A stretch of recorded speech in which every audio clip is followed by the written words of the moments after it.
Hello students, you've put in so much hard work mastering integrals, right? Well, now is when it all starts to pay off. This is where we see what integrals can really do. We're going to unlock the power of calculus to solve problems you can actually see and, touch in the real world. So let's get started. Look, we all know how to find the area of a simple rectangle. That's child's play. But think about something more modern. Imagine your favorite creator's video goes viral. The view count just shoots up, right? But it's not a straight line. It's a curve. It goes up fast, then maybe slows down. So how on earth would you calculate the total engagement, the area under that view count curve? That's the real question. All right, so before we jump into this new challenge, let's just quickly check what tools we already have in our bag. Think of your basic geometry knowledge as your level 1 toolkit. It's super useful for the easy stuff, but as we're about to find out, it has its limits. So here are your current powers, right? Area of a rectangle, length into breadth. Triangle, half base into height. You know all of these by heart. These are the foundations, and they're perfect for any shape with straight sides. And of course, the circle. But what happens when the lines start to bend? And that's the thing. These formulas are absolutely fantastic, but only for simple straight-sided figures. The moment you introduce a curve, our level 1 toolkit just, well, it's not enough. So, this brings us to the new challenge, the problem with curves. Okay, check this out. It perfectly shows the problem. Finding the area of a rectangular cricket ground? Easy peasy. Length into breadth. Done. But now, think about a massive sixer, that beautiful parabolic path the ball takes. How would you find the area under that curve?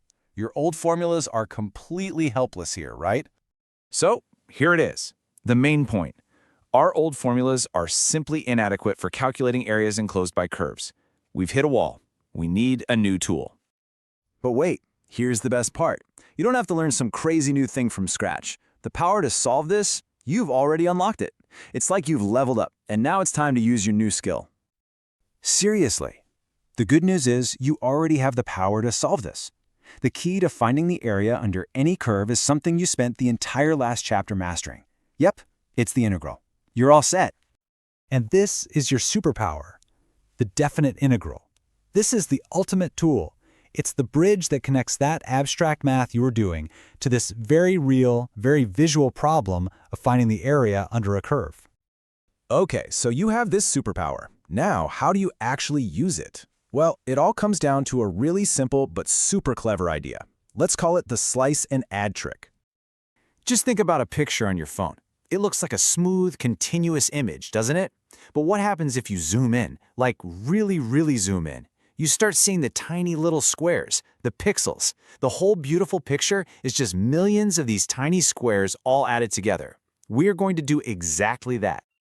So, here's how the method works. It's called the strip method.